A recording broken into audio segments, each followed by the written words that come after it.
candle had burned down to nothing by the time Lillian stopped crying. She sat on the cold floor of her bedroom, back pressed against the foot of the bed, knees drawn to her chest. The fire in the small hearth had gone low, and the room held a chill that seeped through her thin cotton nightgown and settled deep into her bones. She did not move to add more wood. She simply sat and breathed, and stared at the door as though she expected someone to walk through it and tell her that the evening had not happened the way it did. No one came. The house was quiet now. The laughter from downstairs had faded hours ago, along with the sound of her stepmother's voice and the bright, musical giggle that always belonged to Clarice. That giggle had followed Lillian through her whole life, the way a shadow follows a person, never quite attached, never quite gone. It surfaced at dinner tables and drawing rooms and garden parties. It surfaced tonight in the middle of the parlour, in front of everyone, and it had done what it always did. It had made Lillian feel like something that did not belong in the room. Lillian pressed her palm flat against the top of her head. Smooth, bare, cool to the touch. She had been bald since she was 9 years old. A fever had taken her hair in the space of 2 weeks and never given it back. What the physicians had used long words and sympathetic expressions and had ultimately offered nothing useful. Her father, Lord Ashmore, had looked at her differently after that, not with cruelty, but with a kind of helpless sorrow that was almost worse than cruelty, because it asked nothing of him and cost her everything. Her stepmother, Lady Ashmore, had simply begun the quiet and efficient work of moving Lillian to the edges of family life. Not violently, not in any way that could be pointed to and named. Just steadily, the way water wears down stone over years and years until the stone no longer remembers its original shape. It was Clarice who did it with joy. Clarice, who was golden-haired and long-throated and admired by every eligible man in 3 counties.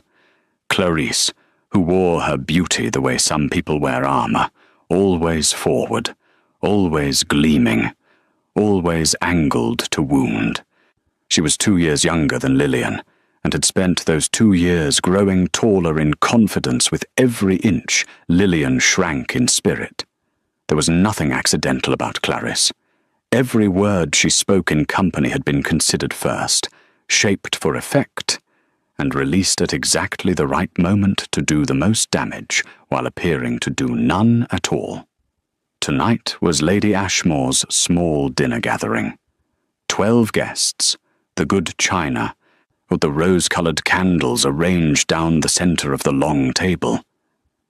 Lillian had been permitted to attend because her father had insisted, one of his rare and increasingly feeble acts of paternal will, the kind that reminded her he had once loved her before the world had made loving her feel complicated.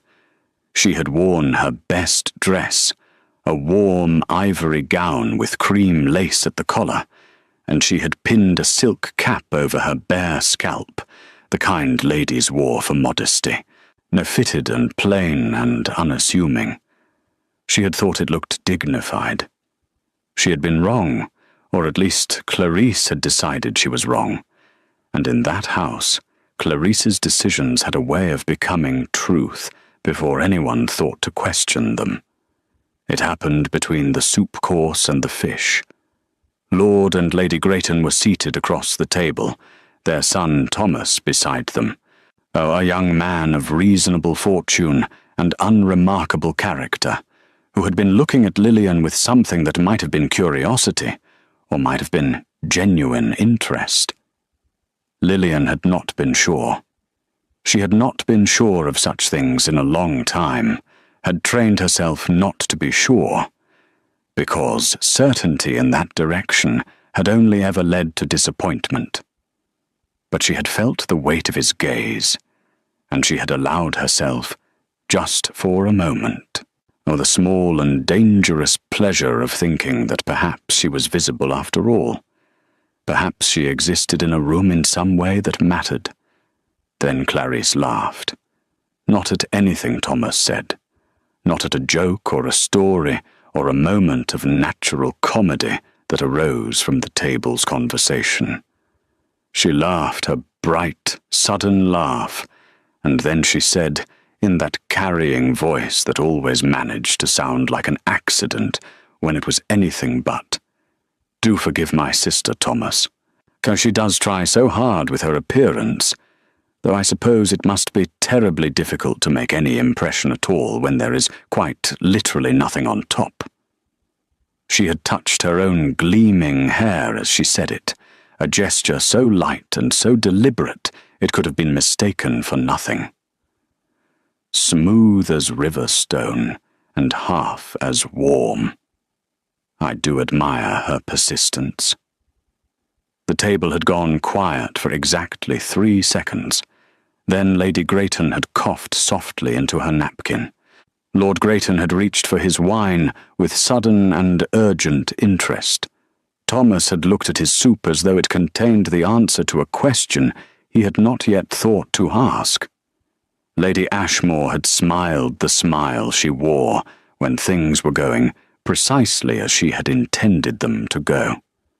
And Lillian had sat very still, the way she had learned to sit over years of practice, like a creature that goes motionless when it senses a predator and hopes that stillness might be mistaken for invisibility. Her father had said nothing. That was the part that had followed her up the stairs and into the cold of her room and settled there like a stone at the bottom of still water. Not Clarice's words, though those had cut cleanly and deep and would leave the kind of mark that did not show on the surface. Not the silence of the guests, though that had its own particular sting, the sting of being witnessed in your humiliation and offered nothing, not even the small dignity of someone pushing back.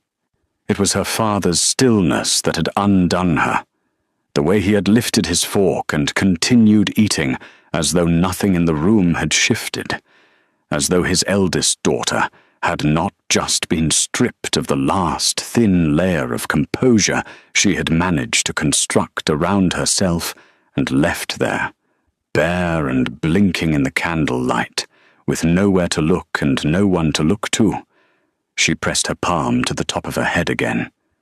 She had removed the silk cap when she came upstairs. She always did. Alone in her room, she did not pretend. The cap was for the world outside this door, a small courtesy she extended to the comfort of others, a way of softening her strangeness so that people did not have to work so hard to look at her. But here, with no eyes on her, she was simply herself, bare-skulled and quiet and aching in a way that lived somewhere behind her ribs, and had been living there for so long she had almost stopped noticing it, the way one stops noticing the sound of rain after hours of hearing it fall. She was 23 years old. In the world she inhabited, that was a number that arrived with its own particular weight. Unmarried daughters of minor gentry did not improve with age in the estimation of society. They became problems to be managed, then embarrassments to be hidden, then simply absences that no one quite thought to account for. And Lillian had watched this process begin in the way one watches weather change on the horizon, knowing it is coming, unable to stop it, learning only to brace. She had long ago given up the idea of a season. Lady Ashmore had quietly discouraged it, suggesting that the expense was too great and the outcome too uncertain given Lillian's particular situation, a phrase that was never clarified and never needed to be. Clarice had been given 2 full seasons and was now in the middle of her 3rd, or attended by the finest dressmakers in London, and escorted to every ball and dinner party of consequence. The contrast was not accidental. Nothing in this house was accidental. But there was a letter. Lillian's eyes moved to the small writing desk beneath the window. The letter had arrived that morning, before the dinner, before Clarice, before the soup course and the 3 seconds of silence that had rearranged something permanently inside her chest. It had been addressed to Lord Ashmore, but her father had passed it to her without explanation over the breakfast table, sliding it across the cloth with one finger, as though the act of giving it to her was itself a kind of burden he was relieved to set down. She had not opened it then. She had folded it carefully and placed it in the pocket of her morning dress and carried it through the day without reading it, some instinct telling her to wait, to find a private moment, to be alone when she learned what it contained. She rose from the floor now, stiff with cold, and crossed to the desk. The letter was sealed with dark wax, pressed into the shape of a crest she did not immediately recognize. A crown above a falcon. Clean lines, the kind of seal that spoke of old money and older names. She broke it carefully, unfolded the single page within, and held it toward the dying firelight to read. The handwriting was not the handwriting of a secretary. It was direct and even, neither ornate nor plain, the kind of hand that suggested a person who wrote what they meant and did not dress it in unnecessary flourish. It reads as follows: Lord Ashmore, it is my understanding that your eldest daughter, Miss Lillian Ashmore, remains unmarried and resides at Ashmore Park. I write to inform you that I intend to attend the Greyfield Assembly Ball at the end of the month, and that I would consider it agreeable if Miss Ashmore were in attendance also. I ask nothing further at this time. I ask only that she come. The Duke of Calverton. Lillian read it twice.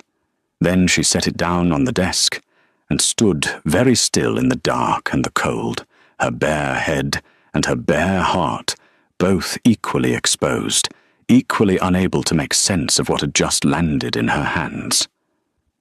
The Duke of Calverton. She knew the name the way everyone in England knew the name. It was the kind of name that preceded itself, that entered rooms before the man did, or that sat at the top of every social list and the front of every ambitious mother's mind. The Duke of Calverton was 30 years old, unmarried, and possessed of a fortune so vast that the number attached to it had long since stopped meaning anything concrete, and had simply become a symbol of distance between himself and ordinary life. He was said to be cold. He was said to be precise. He was said to choose his words and his company with equal and unsparing care. He had never, or to anyone's knowledge, singled out a woman in this way before. He had certainly never singled out a woman like Lillian. She picked the letter up again and read it a third time, as though the words might rearrange themselves into something more explicable. They did not. The Duke of Calverton wished her to attend the Greyfield Assembly Ball. He had written to her father directly. He had used the word agreeable in relation to her presence, a word that, from a man of his position, carried a weight that an ordinary person might reserve for words far more dramatic. She did not understand it.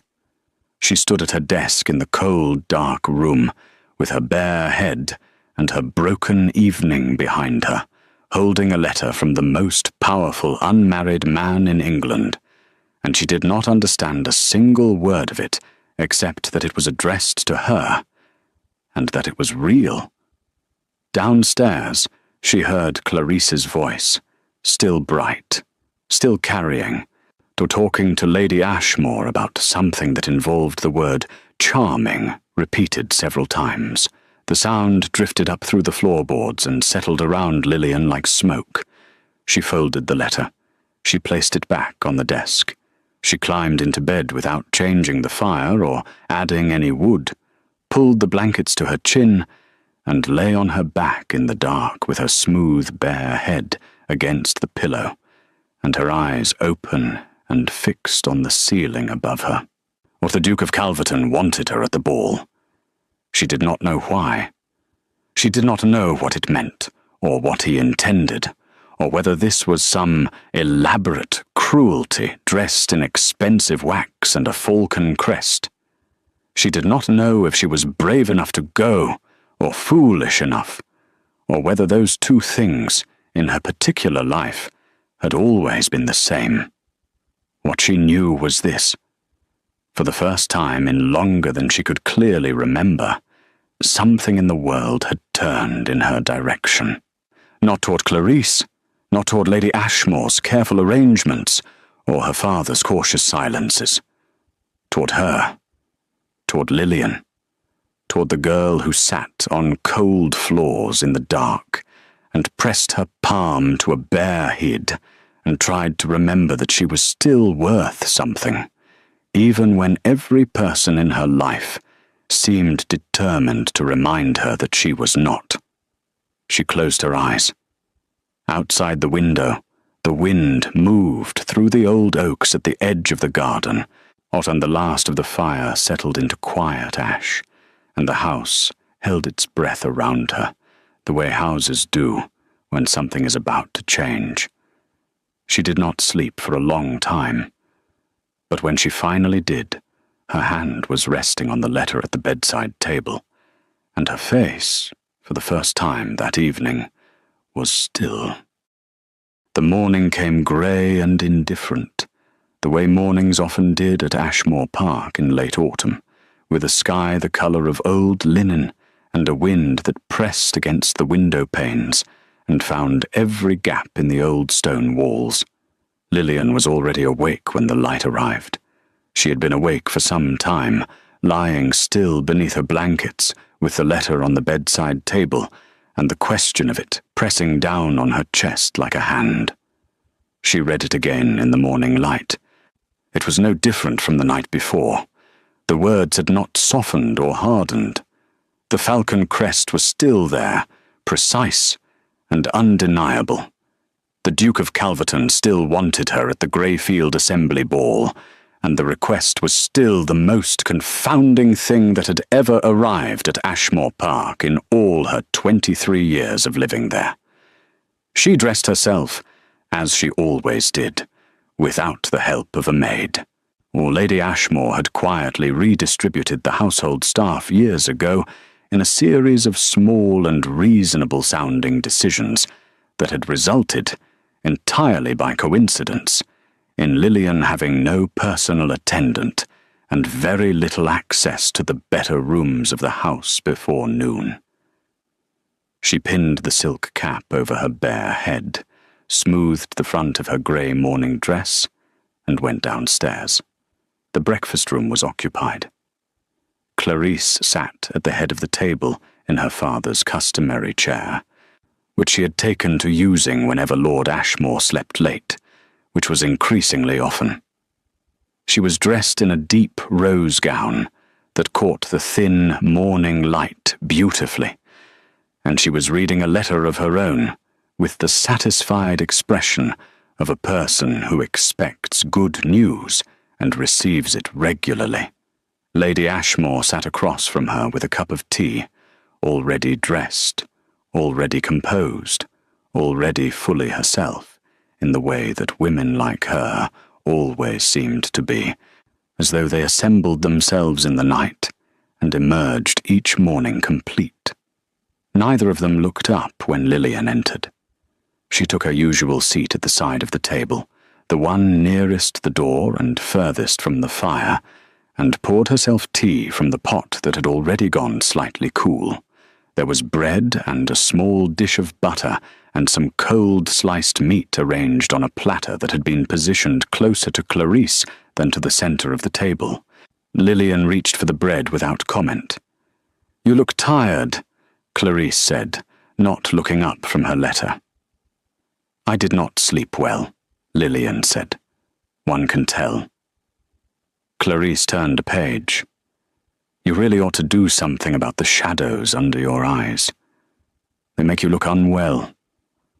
Or more unwell, I suppose I should say." Lady Ashmore made a small sound that was not quite agreement and not quite disagreement, and functioned as both. Lillian buttered her bread and said nothing. She had learned, not over many years of mornings exactly like this one, that silence was the most efficient response. Engagement only extended the performance. Clarice required an audience to sustain herself, and an audience that refused to react was a disappointing one. Given enough quiet, she would eventually redirect her attention elsewhere.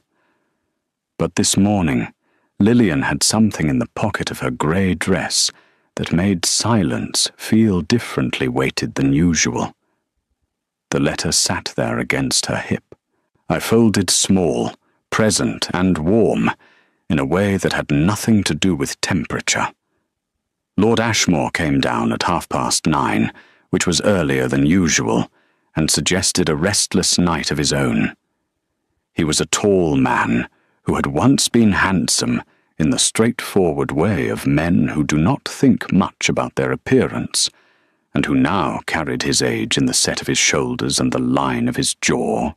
He greeted Lady Ashmore with a nod, and Clarice with a faint smile, and sat at the end of the table and began filling his plate without ceremony.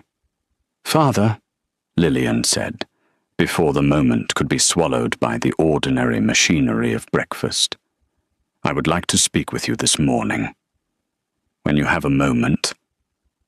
He looked at her with the mild surprise of a man who has grown accustomed to not being addressed by a particular person. "Of course," he said, after a pause that lasted just long enough to be noticed. After breakfast, Clarice looked up from her letter for the first time. Her eyes moved from Lillian to Lord Ashmore, and back again, with the quick, assessing intelligence she applied to anything that suggested a shift in the domestic arrangement. She said nothing, but her gaze sharpened in a way that Lillian recognized and had learned to be careful of. After breakfast, Lord Ashmore received her in the small study at the back of the house, the one that smelled of old books and pipe smoke, and the particular staleness of a room that is used infrequently. He sat behind the desk, and Lillian sat in the chair across from him, and placed the letter on the wood between them. He looked at it for a moment before picking it up. She watched his face as he read. She had always been good at reading her father's face, perhaps because she had spent so many years studying it for some sign that she still occupied a place of warmth in his affections. What she saw now was not what she expected. She had anticipated confusion or dismissal or the careful neutrality he deployed when he did not want to commit to a position. Instead, she saw something that moved quickly across his features and then was gone. Something that looked, if she was reading it correctly, like recognition. "You have read this," he said. It was not a question. "You gave it to me," she said. "Yes." He set it down. He was quiet for a moment, then turning his ring on his finger in the way he did when he was thinking through something he would rather not think through. "Calverton. You know him," Lillian said. It came out more certain than she intended. Her father looked at her. "I knew his father. Many years ago. Before your mother died. Before a great deal happened." He paused. "The current Duke is not a man I know personally, but his reputation is not a small thing." Why would he write to you about me? Lillian asked. Or why would he know my name at all? Lord Ashmore was quiet for a long moment. Outside the study window, a sparrow landed on the stone sill and then departed. The fire in the small grate popped once and settled. I may have written to him, her father said finally, in the tone of a man confessing something minor that is, in fact, substantial. Lillian stared at him. You wrote to the Duke of Calverton. Several months ago. It was a letter of a general nature. I mentioned the family. I mentioned you. He shifted in his chair. I did not expect a reply. I certainly did not expect this particular reply. What did you say about me? He met her eyes, and in his, she saw the thing she had been looking for all these years, the love that had not died, but had simply buried itself under the weight of his second marriage, and his diminishing will, and his inability to fight the slow erosion of his household by the woman he had married to manage it. It was there. It was small and tired and ashamed of itself. But it was there. I told him the truth, Lord Ashmore said quietly, that you were the finest person in this house, and that I had failed you. The room was very still. Lillian did not trust herself to speak for a moment. She looked down at her hands, folded in her lap, and breathed carefully through the sudden pressure behind her eyes. The ball is at the end of the month, she said at last. Well, yes. He asks only that I attend. Yes. She lifted her eyes back to his. Then I will go. Something shifted in her father's face. Not relief exactly. Something older and more complicated than relief. I will arrange it, he said. You will need a proper gown. I will speak to Lady Ashmore. You need not involve Lady Ashmore, Lillian said, with a steadiness that surprised even her. I have the allowance my grandmother left me. I have never spent it. It will cover what is needed. Her father nodded slowly. He looked at her the way a person looks at something they have underestimated for a long time and are only now beginning to properly see. Lillian, he said.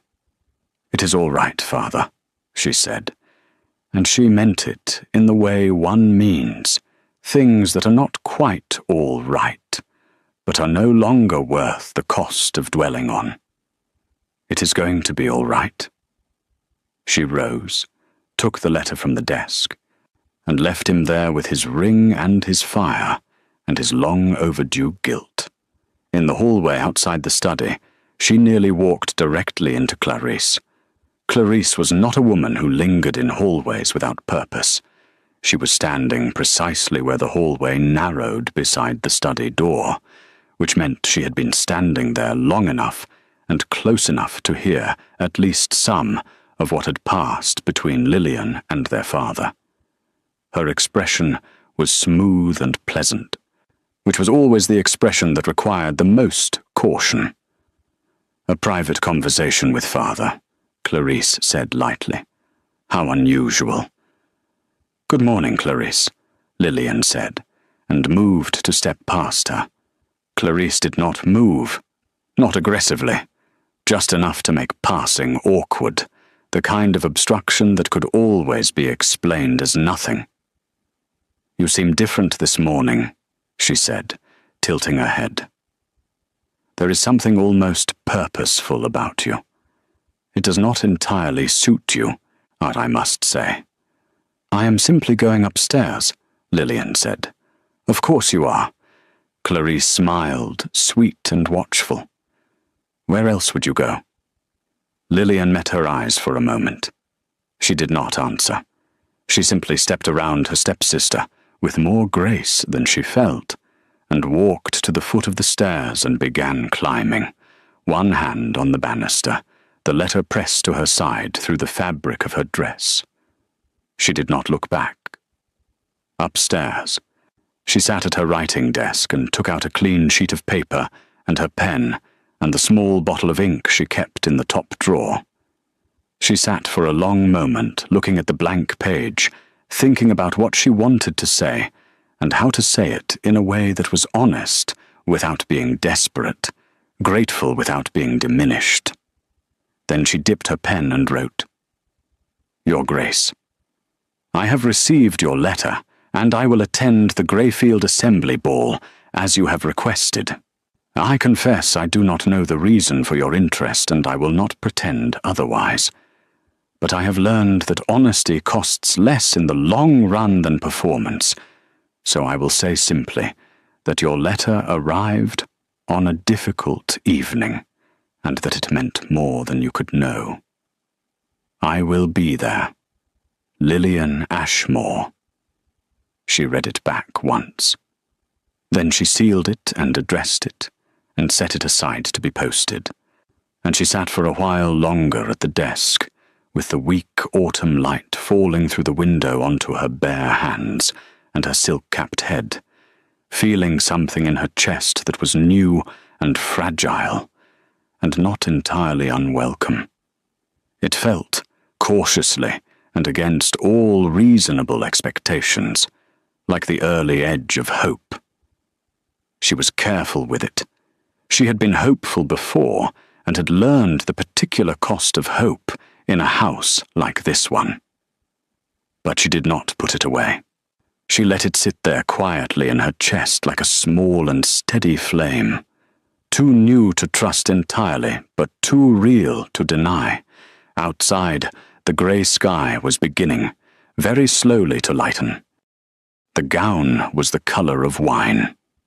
Lillian had chosen it herself, in a dressmaker's shop in the village of Harwick, 12 miles from Ashmore Park, and therefore safely beyond the radius of Lady Ashmore's social connections and Clarice's pointed opinions. The dressmaker was a woman named Mrs. Fallow, small and sharp-eyed, and possessed of the particular gift of seeing what a person needed before the person had finished explaining it.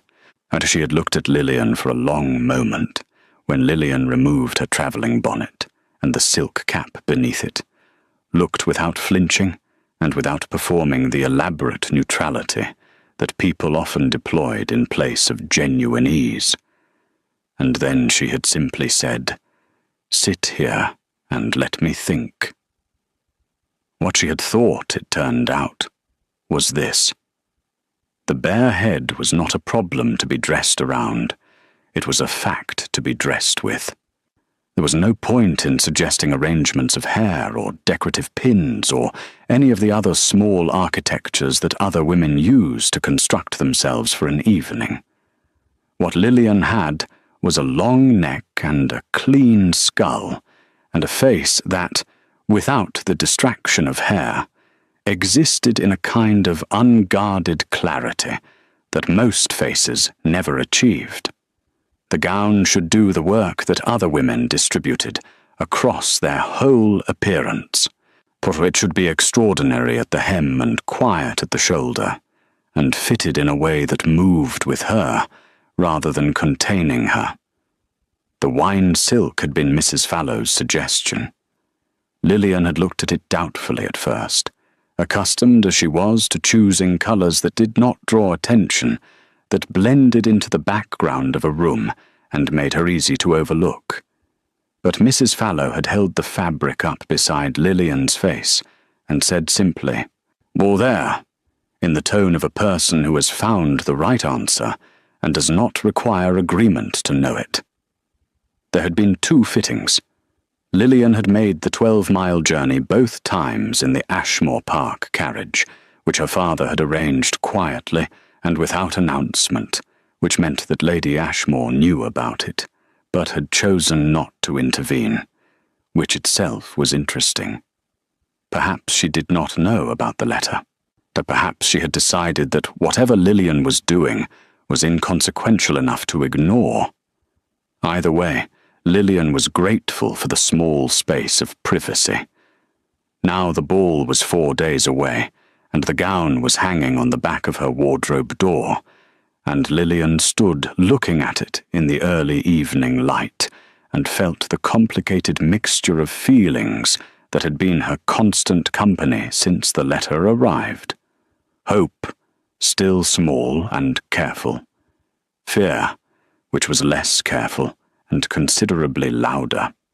And underneath both of those, something quieter and more fundamental, a question she had been asking herself in different forms since the night she had sat on her cold floor and pressed her palm to her bare head.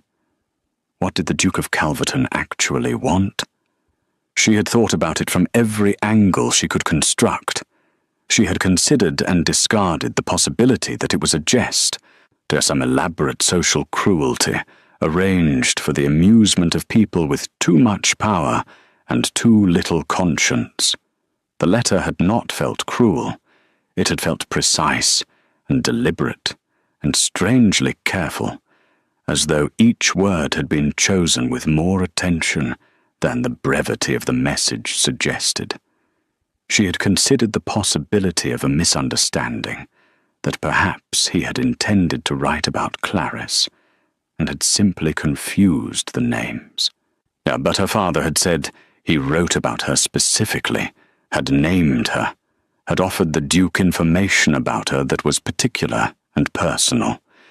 She had considered, late at night when sensible thinking gave way to the kind that could not be controlled, the possibility that it was exactly what it appeared to be, that a powerful man had heard something about her and had wanted to know more, that she, Lillian, bald and overlooked and systematically moved to the edges of her own life, had somehow caught the attention of someone who existed at the very center of everything.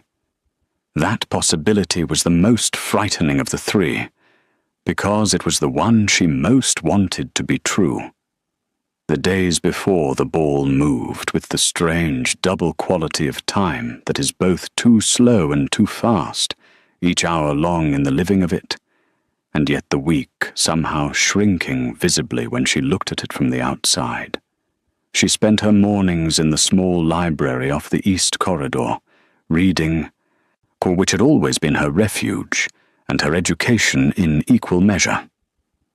She spent her afternoons walking in the garden when the weather permitted, which it did not always, autumn being what it was.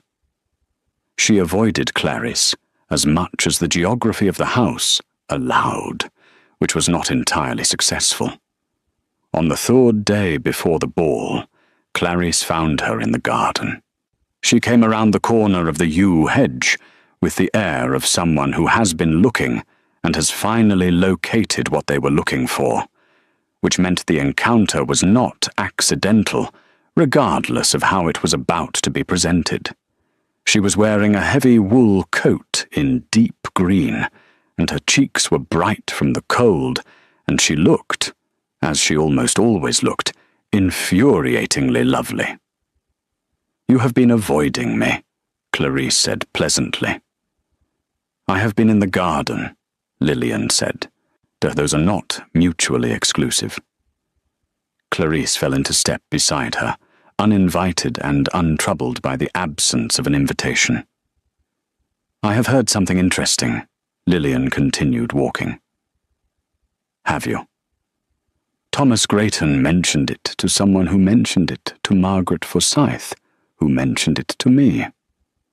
Clarice paused for effect, a theatrical habit she had never bothered to disguise. Apparently the Duke of Calverton is to attend the Greyfield Assembly Ball.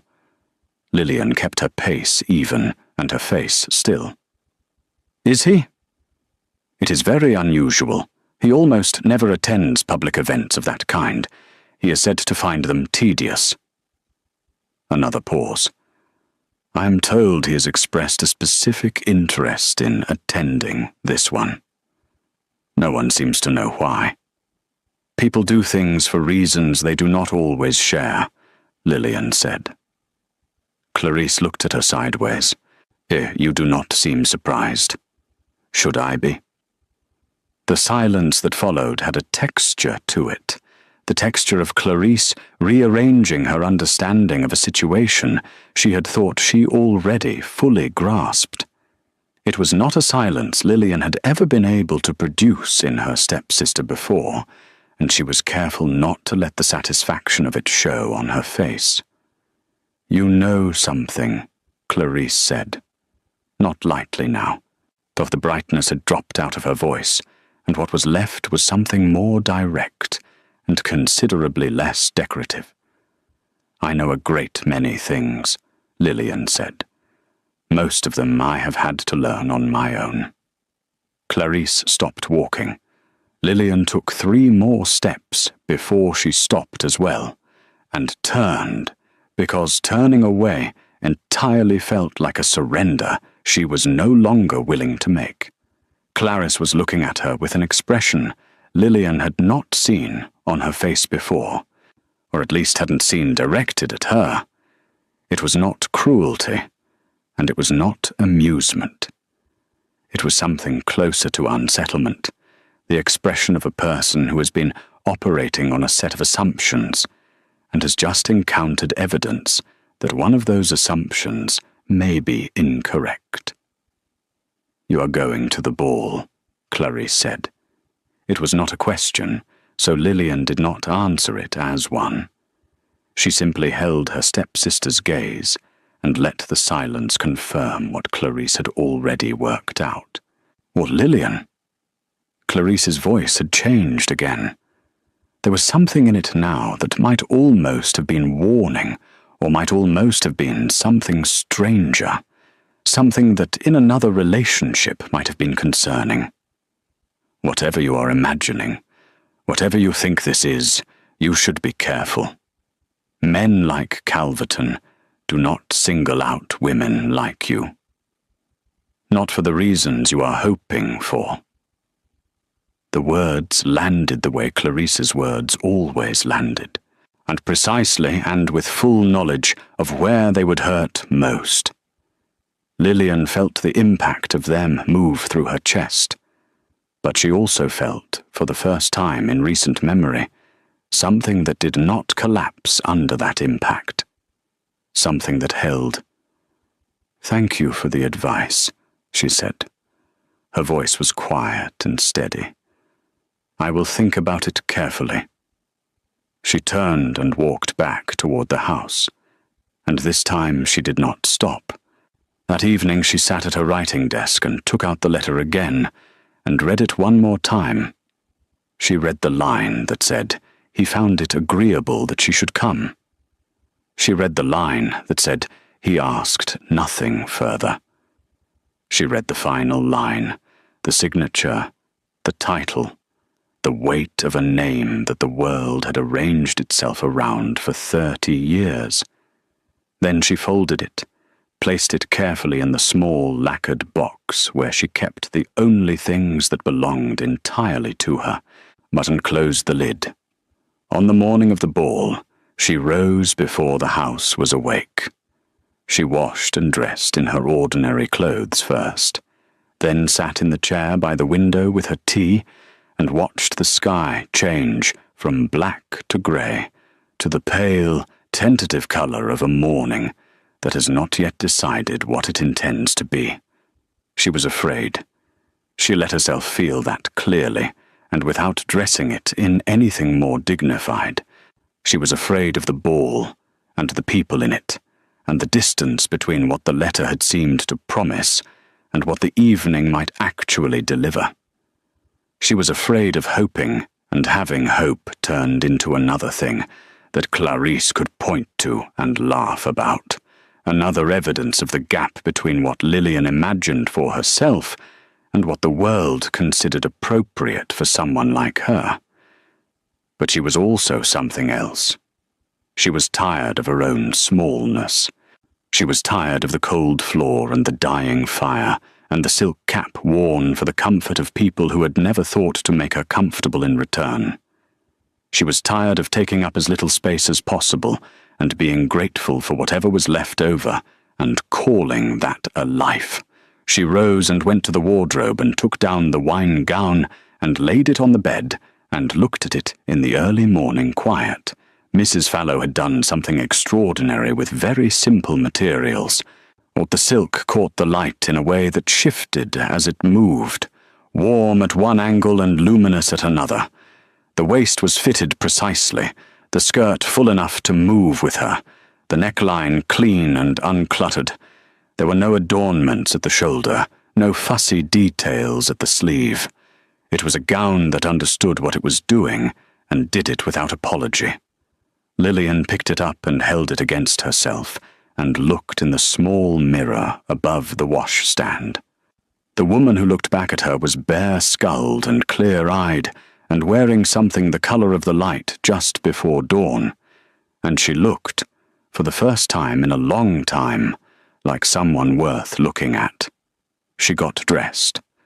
Her father appeared at her door just before the carriage was to be brought round. He stood in the doorway for a moment without speaking, taking in the gown, the bare head above it, the particular stillness she had assembled around herself for the evening. His eyes moved over her face with the careful attention of a father who knows he has missed a great deal and is trying, too late and too slowly, to catch up. "You look," he began, and then stopped. "Thank you, Father," Lillian said, before he could find, or fail to find, the rest of the sentence. He nodded once. "The carriage is ready." She picked up her wrap, the pale gold one that Mrs. Fallow had included without charging for it, pressing it into Lillian's hands at the second fitting with a quiet and matter-of-fact generosity that had made Lillian want to cry in the middle of the shop. She crossed the room, passed her father in the doorway, and walked down the hall toward the stairs. Behind her she heard Clarice's door open. She did not turn around.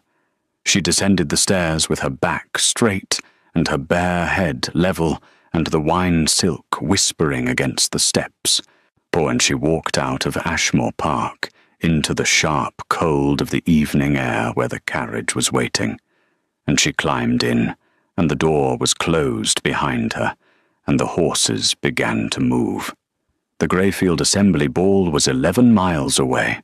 She watched the dark countryside pass beyond the window, and she breathed steadily, and she held, very carefully, the small flame of hope that had been burning in her chest since the night the letter arrived, was sheltering it from the wind of her own fear, the way one cups a candle against the dark, knowing that the light is fragile, knowing it anyway, carrying it forward regardless. The Greyfield Assembly Hall was the grandest building in the county that was not attached to a titled estate, and on ball nights it became something close to a living thing, breathing light and music out through its tall windows into the cold, dark air beyond. Lillian could see the glow of it from half a mile away as the carriage moved along the tree-lined road, a warm and golden spill against the black sky that looked, from a distance, like something out of a story she might have read in the library at Ashmore Park on a quiet afternoon. She had never attended an event like this. She had attended small dinners and occasional afternoon gatherings, and once, years ago, a modest village assembly that bore no resemblance to what awaited her now. She had not had a season. She had not been trained in the particular social choreography of a proper ball, the way of entering a room and reading it, or the way of moving through a crowd without appearing to navigate it, the careful art of being seen on one's own terms, rather than on the terms of whoever happened to be looking. These were skills that Clarice had been given, along with her gowns and her dancing lessons and her 2 full seasons in London. Lillian had read about them in novels. She pressed her hands flat against her lap and breathed. The carriage slowed as they joined the line of other carriages depositing their occupants at the broad front steps of the hall. Through the window she could see people arriving, women in silk and velvet and fine wool, men in dark coats and white cravats, everyone moving with the easy confidence of people who belonged to this world and had never had reason to question that belonging. The light from the hall doors fell across them all in a warm and indiscriminate gold. Though her father was beside her in the carriage, he had insisted on accompanying her, another small act of paternal will that she had accepted without comment, knowing it cost him something in the domestic economy of Ashmore Park, and choosing to receive it simply as what it was. Lady Ashmore had not come. She had cited a headache with the smooth efficiency of a woman who has decided something and selected the most convenient explanation available, while Clarisse had announced at dinner that she, too, would be attending the Greyfield ball, which had produced a silence at the table that everyone present had understood differently. Clarisse was in the carriage behind them. Lillian had not looked back when they left.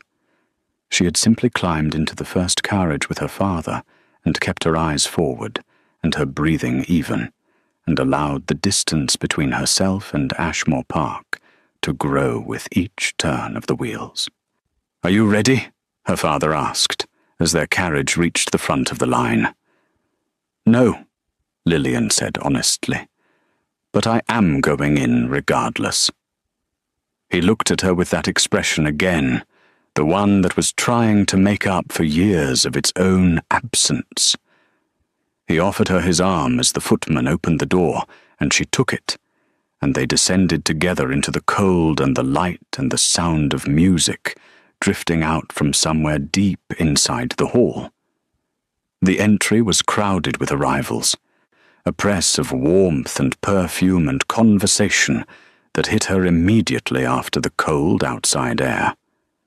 She felt the first looks land on her before she had fully crossed the threshold, the quick glances that moved from her face upward to her bare head, and then moved away again with varying degrees of smoothness.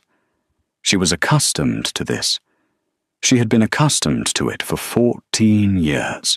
Now she kept her chin level and her pace steady, and moved through the entry hall beside her father as though she belonged there. Because tonight, she had decided, she did. The ballroom itself was extraordinary. It was a long room with a ceiling high enough to make the chandeliers look like suspended constellations, each one blazing with dozens of candles that threw a warm and shifting light across the assembled company below. The musicians were arranged at the far end on a low platform, yet playing something bright and intricate that threaded through all the conversation and laughter and movement of the crowd without competing with it. The floor was polished to a shine that reflected the light upward, so that the dancers seemed to move in a room that had no clear boundary between above and below.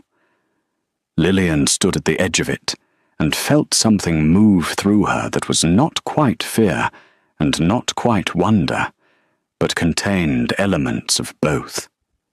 She was aware of people noticing her, but not in the way she was usually noticed, which was the brief, uncomfortable noticing of something out of place, quickly looked away from. This was different. The gown was doing what Mrs. Fallow had promised it would do. It caught the light of the chandeliers and held it, and the effect was that Lillian seemed, when she stood still, to be very slightly luminous, as though the light in the room had a small preference for her. She saw two women near the refreshment table look at her, and then lean together in conversation. She saw a man across the room glance at her, and then glance again. She didn't see the Duke. She moved with her father toward the edge of the room, accepting a glass of lemonade from a passing tray, and positioning herself where she could see most of the ballroom without being in the direct center of it. This was instinct, old habit, the familiar preference for the margin over the middle. Now she noted it in herself and did not entirely fight it. The margin tonight was a conscious choice rather than a retreat, she told herself, and tried to believe it. Clarice arrived 20 minutes after them. Lillian knew the moment it happened, because she heard the shift in the room's attention, the subtle reorientation of faces toward the entrance that always accompanied Clarice's arrivals. She was wearing a gown of deep gold silk that made her hair look even more extraordinary than usual, and she moved through the entry and into the ballroom with the practiced ease of a woman who has done this many times and expects to be watched and is never disappointed. Her eyes found Lillian within moments of entering, a quick and precise location, and then she smiled and looked away and began her progress through the room. Lord Ashmore excused himself to speak with an old acquaintance, while Lillian stood alone at the edge of the ballroom with her lemonade and her wine silk, and the particular quality of aloneness that is different from loneliness. That is simply the state of being oneself without company, and she watched the room and breathed and waited for something she could not name to either happen or fail to happen. It was 9:30 when she felt it. Not a sound or a movement she could point to. A change in the quality of the room's attention, or a collective and involuntary adjustment, the way a field of grass all moves in the same direction when the wind shifts. She turned her head toward the main entrance of the ballroom, and she saw him. The Duke of Calverton was not what she had constructed from the sum of his reputation. She had imagined someone cold in the way that powerful men are sometimes cold, with a face like a closed door and eyes that assessed everything in terms of its usefulness. What she saw instead was a man of perhaps 30, tall enough to be visible across the room without effort, with dark hair and a face that was not handsome in the easy, uncomplicated way that Thomas Grayton was handsome, but was instead the kind of face that held attention once it had it and didn't easily release it. He was dressed simply for a man of his position, a dark coat and white cravat, nothing showy, nothing that competed with itself. He moved into the room with the particular stillness of a person who has so much authority that they have no need to perform it. He was accompanied by another man, shorter and broader and more immediately sociable, who was already nodding and smiling at acquaintances as they entered. The Duke was not smiling. He was scanning the room with an unhurried attention that was not coldness, she thought, was but rather the look of a person searching for something specific among things that are merely present. His eyes moved across the room. They found her. She felt it as a physical thing the moment his gaze landed on her face. Not an uncomfortable thing, not the familiar prickling of being stared at for the wrong reasons. Something else. Something that held. He looked at her for a moment that lasted slightly longer than the ordinary social glance. Long enough to be deliberate. And then he turned to say something to his companion, and the moment was released. Lillian realized she had forgotten to breathe. She breathed. Around her the room continued its bright and busy life, the music and the conversation, and the movement of couples onto the floor for the next set. She stood in her gown with her bare head and her heart beating with more force than was strictly comfortable, and she tried to think clearly about what had just happened, and found that she could not think about it clearly at all. He had seen her. He had looked at her the way the letter had felt, with intention, with something particular in it that she could not name, but could not dismiss either. She became aware, a few moments later, that Clarice was beside her. She did not know how long Clarice had been there. Long enough, from the expression on her face, to have seen the exchange of glances across the ballroom. Clarice was looking toward where the Duke stood, now engaged in conversation with several people who had converged on him with the speed and determination of people who understand the value of proximity to power. Her expression was bright and hungry and calculating all at once.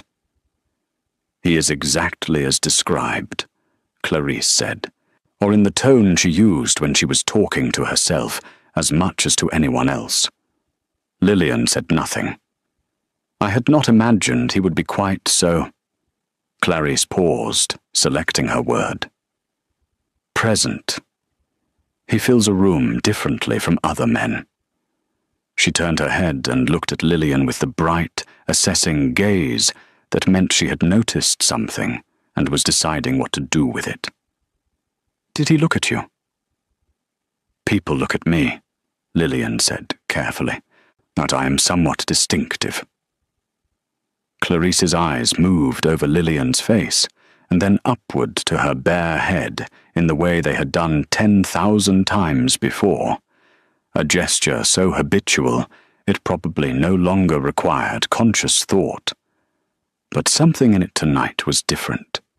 There was something underneath the usual smooth dismissal, something that shifted when Clarice looked across the room again at the Duke and then back at Lillian, and did the small, private calculation that her face almost never showed. "Stay close to Father this evening," Clarice said then, in a tone that was almost gentle and was therefore more alarming than her usual sharpness. "This is not the kind of room where you want to be without someone to anchor you." "I appreciate the thought," Lillian said. "Enjoy the evening, Clarice." She moved away before Clarice could respond, stepping into the slow movement of people along the edge of the ballroom, or not toward the Duke and not away from him, simply forward, into the room, taking up space in it the way she had decided she was allowed to do. The next hour passed in a series of small moments that she would later remember as a sequence of photographs rather than a continuous experience. A woman she did not know complimented her gown. An older gentleman bowed to her in passing with old-fashioned courtesy. She was asked to dance once by a young man she did not recognize, or when she accepted and danced badly and was grateful for it, because dancing badly in public was a thing she had never had occasion to do before, and the doing of it made her feel, unexpectedly, more present in her own body. She did not speak to the Duke. She was aware of him the way one is aware of weather, as a constant condition of the environment, rather than a specific event. She knew roughly where in the room he was at any given moment without looking directly at him. She felt, twice more during the evening, the sensation of his gaze finding her across the space between them and resting there for a moment before moving on. It was during the interval, when the music paused and the room rearranged itself around the business of refreshment and conversation, that Clarice found her again. This time they were in the smaller anteroom off the main ballroom, where a fire burned in a wide grate, and the noise from the dancing was reduced to a pleasant hum. Lillian had come in for a moment of quiet, standing near the fire with a fresh glass of lemonade, to letting the warmth of the room settle into her after the cold draughts that moved through the ballroom near the windows. Clarice came in alone. She closed the door behind her, which was the first indication that what was coming was not going to be the usual performance. The usual performance required an audience. What Clarice was about to do, she intended to do in private, when she crossed the room and stood before Lillian and looked at her, with eyes that had dropped all of their social covering and were simply what they were underneath, sharp and afraid and furious in equal measure. "He has been looking at you all evening," Clarice said. Lillian held her glass and said nothing. "I have watched him." I have watched the way he moves through this room, and who he attends to, and who he does not. And he does not look at anyone the way he has been looking at you, and I want to know why." Her voice was low and tight, stripped of its usual music. "I want to know what you have done." "I have done nothing," Lillian said. "I arrived. I danced once. I have stood near walls and drunk lemonade. That is the full account of my evening. Do not be clever with me." Clarice's jaw was set. "He wrote to father. You went to father. That conversation in the study, the carriage trips you thought no one noticed. Or the gown." Her eyes moved over the silk, with something that looked, shockingly, like genuine pain. "You have arranged something. You have found some way to attach yourself to this. And I need you to understand something very clearly before you go any further with it." "Clarice," Lillian said quietly. "No." The word came out hard. "No, you listen to me. This is not your world. This ballroom, this kind of man, this kind of evening. And you do not belong here, and everyone in that room knows it the moment they look at you. You are bald and worthless, Lillian. That is not cruelty. That is simply what you are and what you have always been. And no silk gown and no mysterious letter is going to change what a man like Calverton sees when he looks properly at you. He will look, and then he will look away, just like everyone always does. Oh, and you will have made a fool of yourself in front of the entire county, and there will be nothing I can do to help you." The words fell into the quiet room like stones into still water.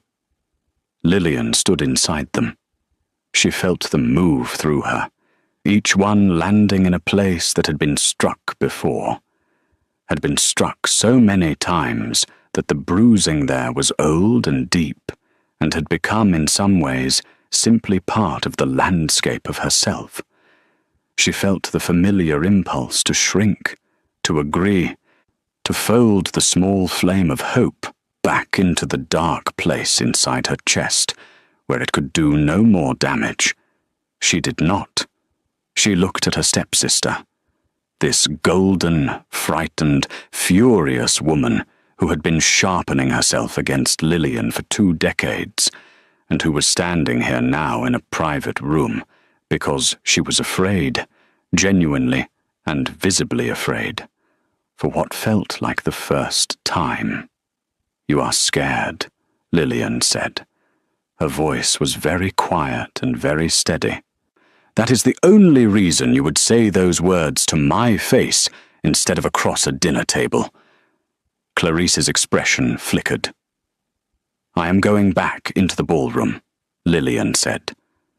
"I am going to stand in it and breathe the air of it and exist in it for the rest of this evening, and whatever happens or does not happen, I will still be here. In this gown, with this face and this head and this life that you have spent years telling me is not worth anything." She set her glass down on the mantelpiece with a small, clean sound. "Thank you for being afraid of me, Clarice. It is the kindest thing you have ever done." She walked past her stepsister to the door. She opened it. The warmth and the music and the light of the ballroom came through it like a wave, and she stepped into it. And she did not look back. She had taken perhaps 20 steps back into the ballroom when she became aware that something in the room had shifted.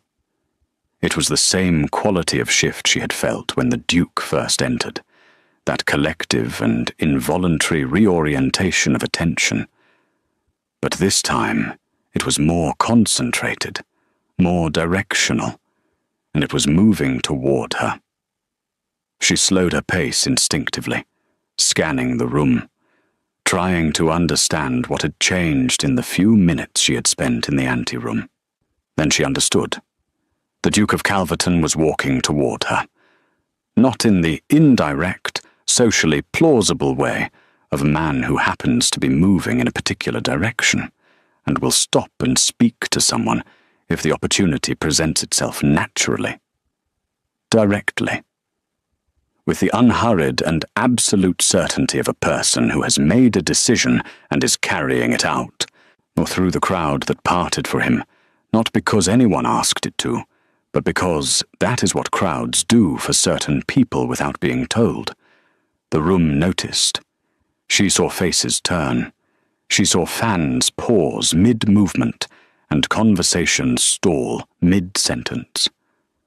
She saw Clarice, who had followed her out of the anteroom and was standing near the doorway behind her, go very still in the way that Clarice only went still when something was happening that she had not arranged and could not immediately calculate.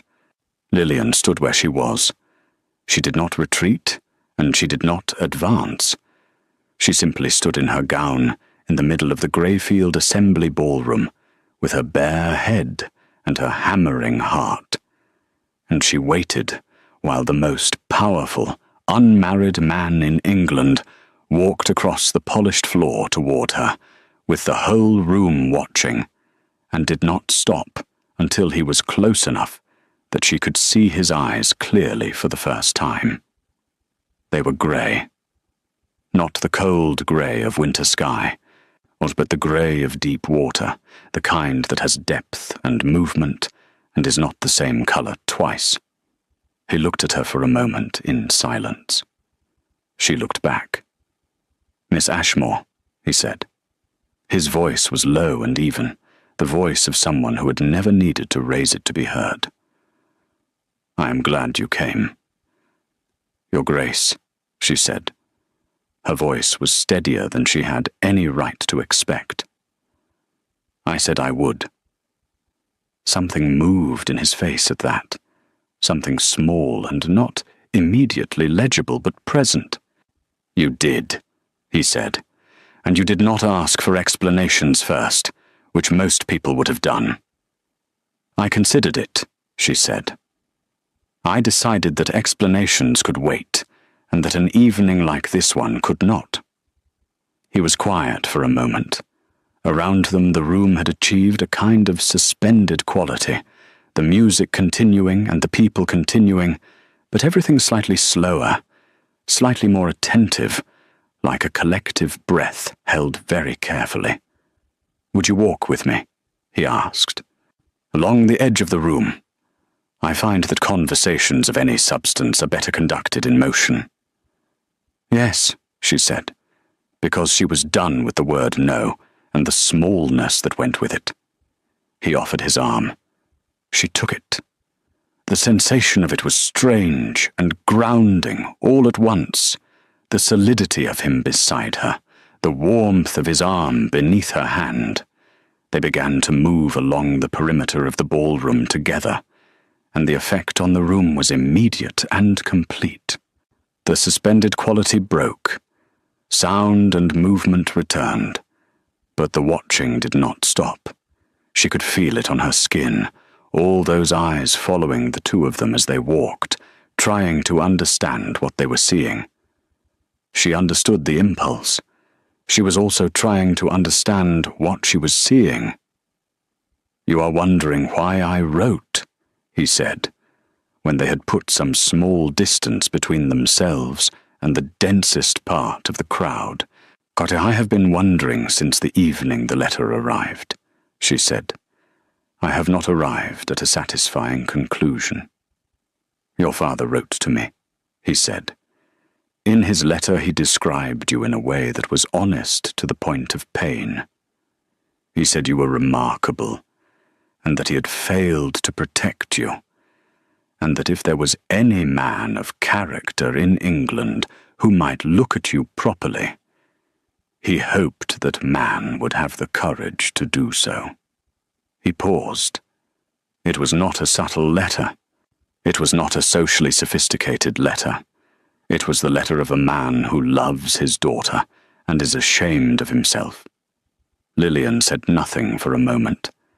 She kept walking, kept her hand on his arm, kept her face as composed as she could manage, given that the back of her eyes had gone hot and bright. "That must have been a peculiar letter to receive," she said finally. "It was unlike anything I have received before," he said. "Which is partly why I answered it." He glanced at her sideways, and then she felt the look the way she had felt his gaze across the ballroom earlier, with a specificity that had nothing vague about it. "I should tell you something. I had heard your name before his letter arrived." She looked at him. "How?" "Mrs. Fallow," he said. "In Harwick. She made a gown for my sister 2 years ago. She speaks of the women she dresses with the authority of someone who has made a serious study of character, and she spoke of you. Not of your appearance, though she mentioned that also. She spoke of the way you sat in her shop and looked at fabric and made decisions with a kind of quiet certainty that she found, her word, rare." Lillian stared at him. "Mrs. Fallow spoke to you about me." "My sister mentioned her. I was in Harwick on business. I stopped in on a whim." He paused. "I do not generally act on whims, but that one I am glad of." She was quiet, processing this chain of small coincidences and deliberate choices that had assembled themselves, without her knowledge or participation, into the circumstances of this evening. "You built a picture of me from other people's accounts," she said. "I built an interest," he said. "The picture I am building myself. Tonight." Another sideways look. "You are not what I expected." "What did you expect?" "Someone more guarded," he said. "Given what your father described of your circumstances, I expected someone who had learned to protect herself by showing very little. You show a great deal, Miss Ashmore, not carelessly, but clearly." She considered this. "I have spent a long time showing very little," she said. "I find I am tired of it." "Good," he said simply. They walked in silence for a moment, a comfortable silence that surprised her with its comfort. And then he said, "Tell me something true." "What kind of something?" "Any kind, or something you would not ordinarily say in a ballroom." She thought about it honestly. "I danced earlier with a young man whose name I did not catch, and I danced badly, and it was the most enjoyment I have had in public in years," she said. "Not the dancing. Being bad at something in front of people and surviving it." He was quiet for a moment. Then, very quietly, he laughed. It was not the polished social laugh of a man performing amusement. It was a real laugh, short and low, the kind that escapes before it can be managed, and the sound of it did something extraordinary to his face, loosened something in it that she suspected was not often loosened, and made him look, for just that moment, entirely and unexpectedly human. "That is a true thing," he said. "Thank you for it." "Your turn," she said. He was quiet long enough that she thought he might decline. Then he said, "I find these evenings genuinely difficult. Not socially, and I can manage the social mechanics of any room. I find them difficult because everyone in them wants something from me, and every conversation is therefore a kind of negotiation, and I am tired of negotiating. I came tonight because your father's letter reminded me that somewhere outside the negotiation there are still people who simply are what they are." She looked at him. "And am I what you expected? From that description?" "You are considerably more," he said, and he said it in the tone of a statement of fact rather than a compliment, which made it land differently than a compliment would have, more solidly, with more weight behind it. They had made a full circuit of the room's edge. Ahead of them, the crowd was thicker again, and she could see Clarice standing with a group near the refreshment table, watching them with an expression that was trying very hard to be composed, and was not entirely succeeding. Out beside her was Lady Grayton, and her son Thomas, who was also watching, with the expression of a man who is recalculating something he thought he had already calculated correctly. She also saw her father. He was standing near one of the tall windows, slightly apart from the company around him, and he was watching his eldest daughter walk through the ballroom on the arm of the Duke of Calverton, with an expression that she thought, from this distance, it might have been the closest thing to joy she had seen on his face in a very long time. "My stepsister," Lillian said quietly as they walked, "said something to me this evening, in the anteroom. She said I am bald and worthless, and that a man like you would look at me properly and then look away. She said it without drama, without the tremor in the voice that the memory of the words still wanted to produce. Or she said it because she had decided that the only way through the weight of those words was to say them out loud to someone who would hear them clearly." The Duke's arm shifted slightly beneath her hand, not pulling away, a subtle settling, as though he had adjusted his position to make the contact more deliberate. "She said that to you tonight," he said. Not a question. His voice had not changed in temperature, but there was something different in it. Something careful and controlled. "Yes. Then she watched me walk across this room toward you," he said. "Yes." He was quiet for a moment. "Good," he said, for the second time that evening, and again the word was simple and complete and contained more inside it than its single syllable suggested. They slowed to a stop near the center of the room, where the space was widest and the light from the chandeliers fell most directly. It was, she realized, the most visible point in the entire ballroom. Not the edge, not the margin, but the center. He turned to face her. The room was watching. She could feel it with a completeness that she had never felt before in any room, because what they were watching was not her strangeness, or her bare head, or the discomfort that her presence sometimes produced in people who didn't know where to look. They were watching her because the Duke of Calverton was looking at her in the center of the Greyfield Assembly Ballroom, as though she were the only point of orientation in the room, whereas as though everything else in it, the music and the candles and the silk and the accumulated social weight of everyone present, was simply the background against which she existed. "Miss Ashmore," he said, in a voice that was quiet, but carried in the particular way that quiet voices carry, in rooms that have gone very still. "Would you do me the honor of the next dance?" The next dance. In the social language of this world, the one she had read about in novels and been excluded from in life, where the next dance from a man of his position was not a casual request. It was a declaration made in public, in front of witnesses, in front of everyone who would carry the news of it home tonight and repeat it tomorrow and the day after, until it had reached every drawing room in the county. It was the kind of declaration that could not be undone. She thought of the cold floor of her bedroom, as she thought of the dying fire and the silk cap and the 14 years of pressing her palm against the smooth top of her head in the dark.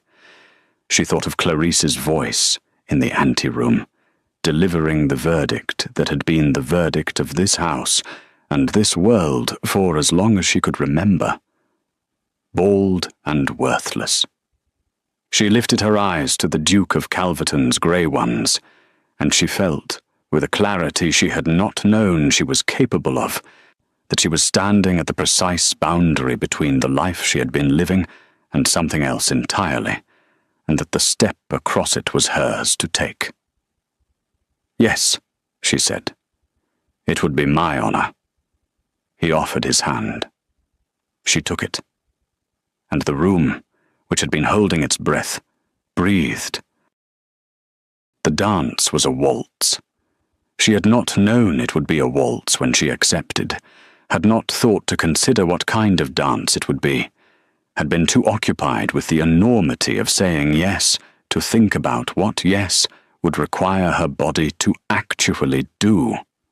When the opening notes came, and he turned to face her, and placed one hand at her waist and took her other hand in his, she understood that she was about to waltz, in public, in the center of the Greyfield Assembly Ballroom, yet with a man she had met 20 minutes ago, and already felt she had known for considerably longer. She told him the truth immediately. "I am not a confident dancer." "I know," he said. "I watched you earlier." She looked at him. "And you still asked." "Because of how you looked afterward," he said, not embarrassed, alive. She had no answer for that, so she let him lead, and she followed, and what happened was not elegant, but it was real. Two people moving through a room full of watching eyes with more honesty than grace, and finding that honesty, in this particular moment, was the better of the two. She was aware of the watching the whole time.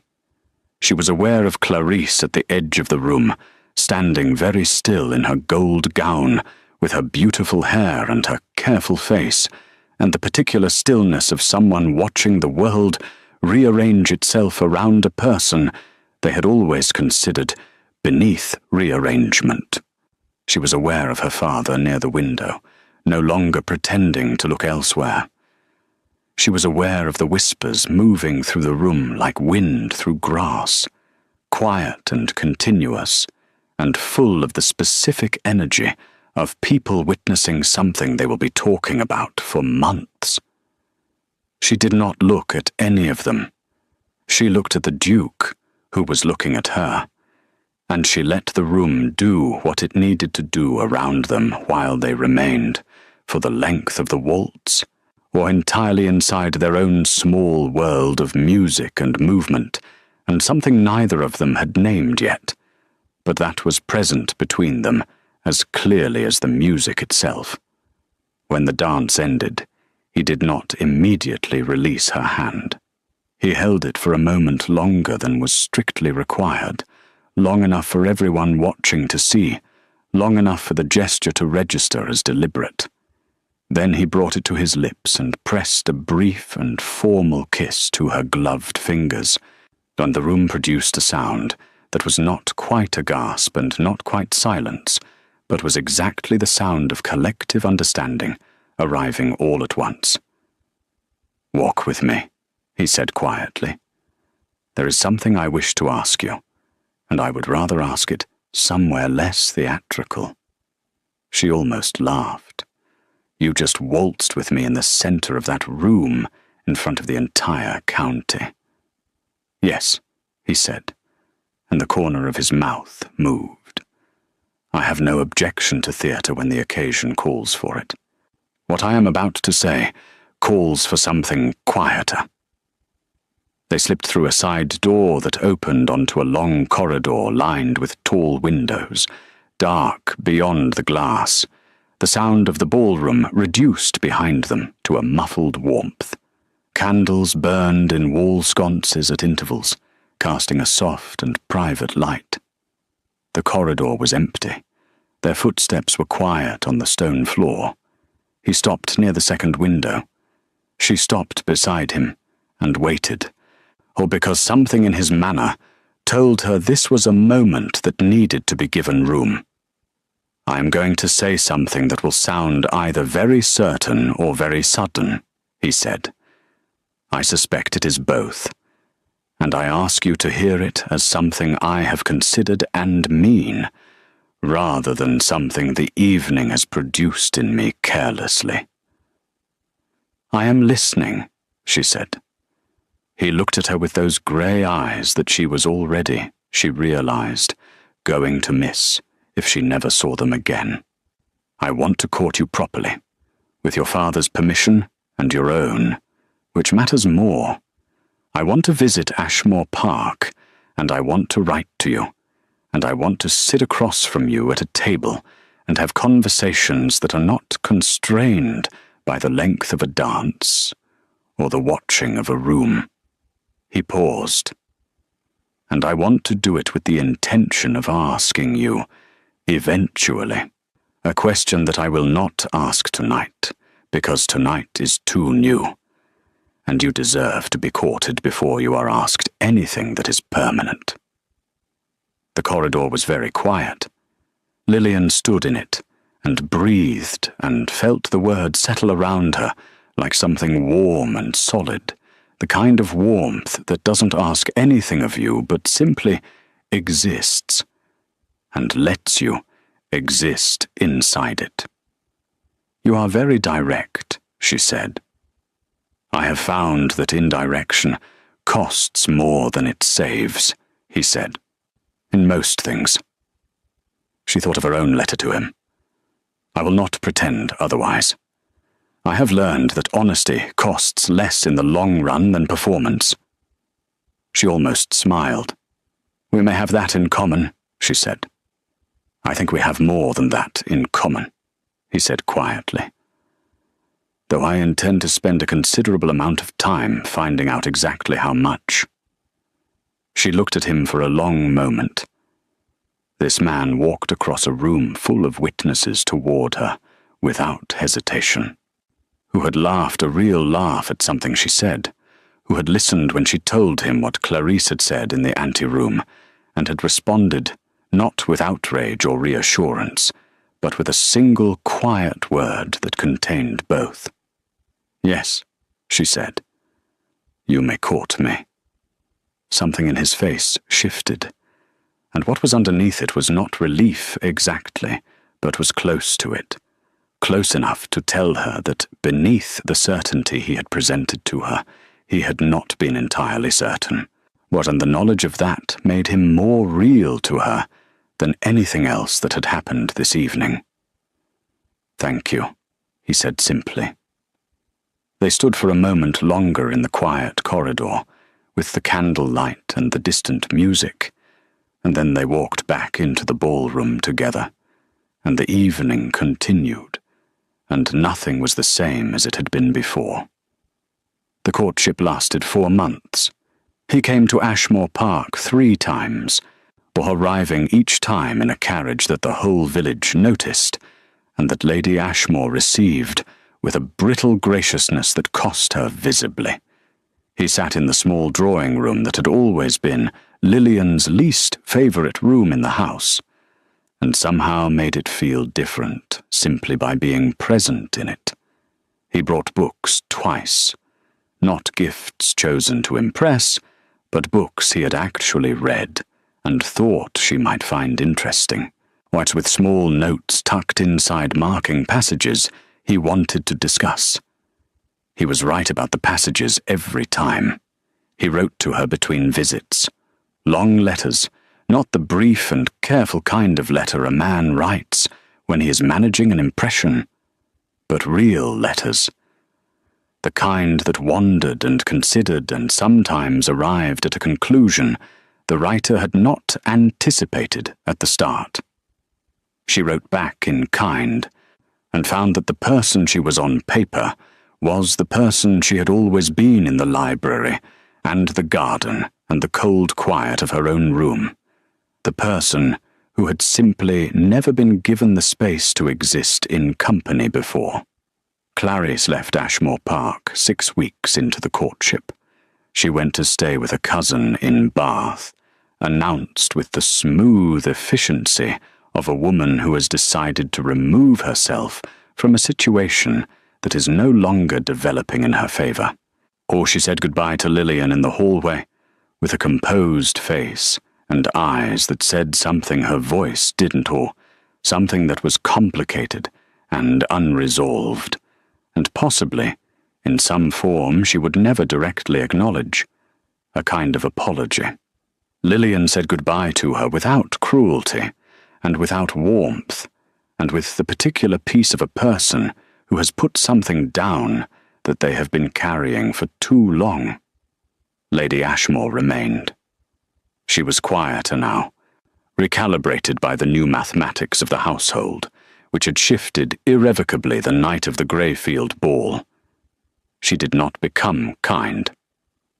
But she became careful, which was in some ways more useful than kindness, and the small daily erosions that had been the texture of Lillian's life at Ashmore Park slowed, and then largely stopped, like a clock that had been wound down. Lord Ashmore changed most visibly of all. He began appearing at breakfast before anyone else. He began asking Lillian questions at dinner, and listening to the answers with the attention of a man who has remembered something important and is determined not to forget it again.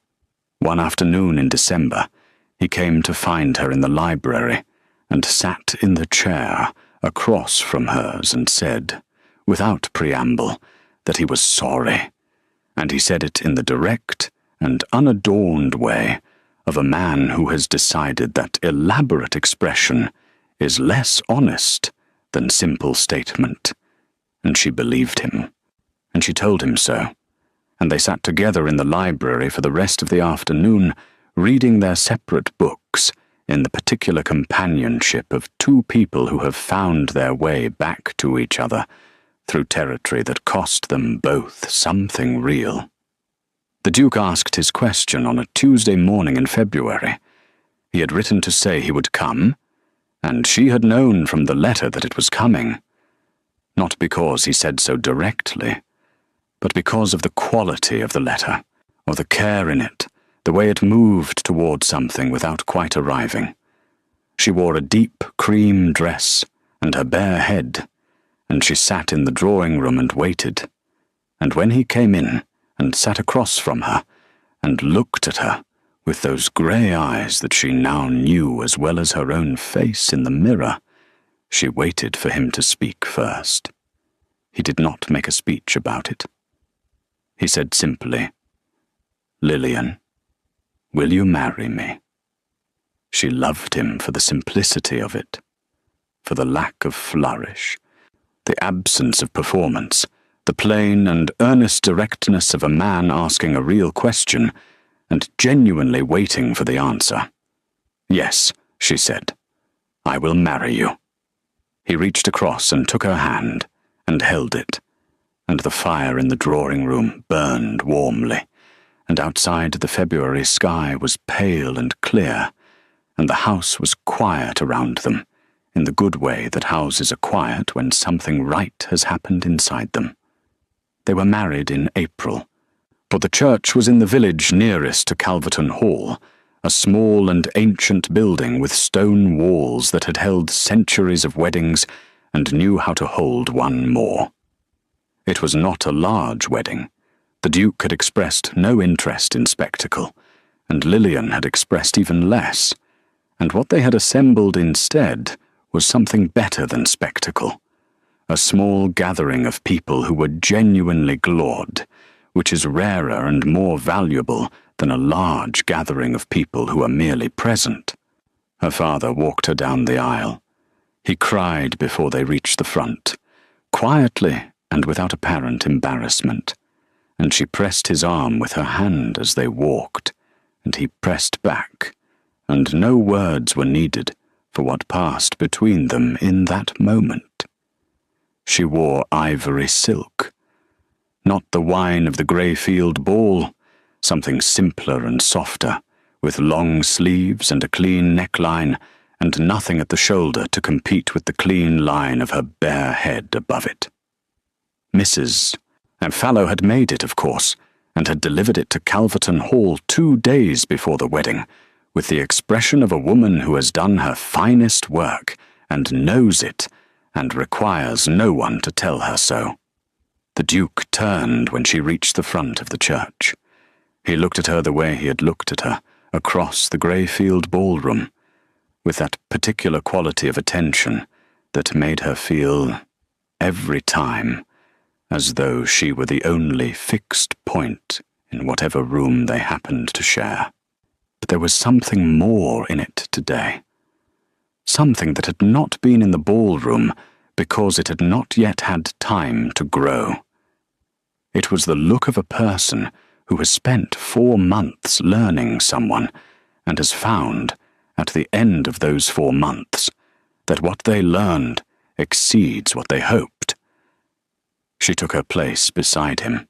Or the ceremony was simple, and the words were old, and the light came through the high, narrow windows of the ancient church and fell across them both in a way that she would remember for the rest of her life, gold and quiet and completely, entirely real. When it was done, he took her hand again, the same hand he had taken in the drawing room in February, the same hand she had placed on his arm in the Greyfield ballroom, and they walked back down the aisle together, through the small and genuinely glad gathering of people who loved them, and out through the church doors into the April morning. The air was warm.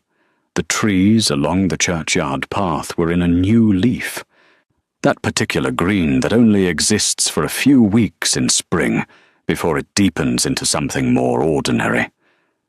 Somewhere nearby, a bird was singing with the uncomplicated enthusiasm of a creature that has no awareness of being observed and is simply, entirely itself. She stood in the churchyard with her husband's hand in hers and her bare head in the April sun, and she felt, moving through her from somewhere deep and long neglected, a feeling so large and so clean that she had no single word for it. It was the feeling of being exactly where she was supposed to be. She squeezed her husband's hand. He squeezed back. Above them, the April sky was the color of something that has no name, but that everyone recognizes. That pale and perfect blue of a day that knows it is beautiful and does not need to announce it. And the bird kept singing, and the new leaves moved in a light wind, and the Duchess of Calverton stood in the morning sun and let herself be, completely and without apology, exactly who she was.